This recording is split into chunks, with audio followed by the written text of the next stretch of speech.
Un réfugié est une personne qui a dû fuir son pays afin d'échapper à un danger. Par exemple, une personne qui cherche à fuir la guerre ou des persécutions en tout genre. Mais la question que nous pouvons nous poser est la suivante.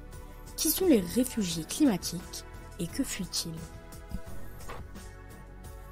Les réfugiés climatiques, ce sont des personnes qui doivent quitter leur lieu de résidence en raison de la dégradation de l'environnement.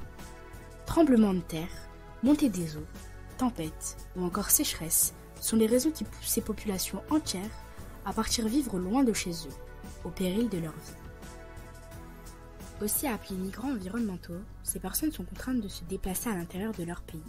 En moyenne, 26,4 millions de personnes chaque année sont contraintes de migrer à la suite de catastrophes naturelles, ce qui représente une personne déplacée chaque seconde.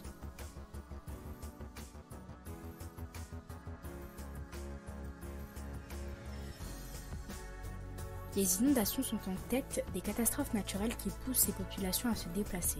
Viennent ensuite les tempêtes, les séismes, puis les températures extrêmes.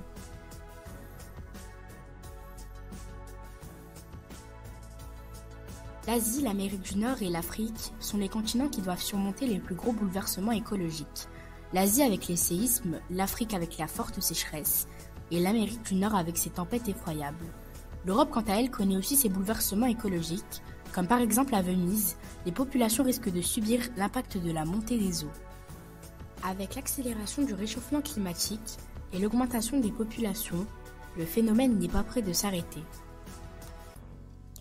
L'ONU prévoit donc en 2050 plus de 250 millions de réfugiés climatiques.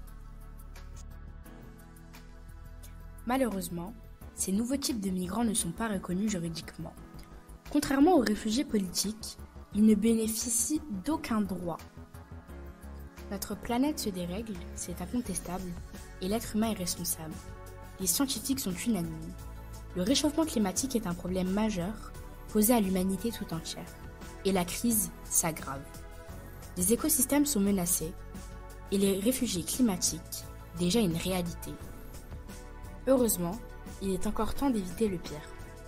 Si la communauté internationale intensifie ses efforts de réduction des émissions de gaz à effet de serre et que les pays se dotent de plans de développement solides, les migrants climatiques internes pourraient être réduits de 80%, soit de 100 millions de personnes.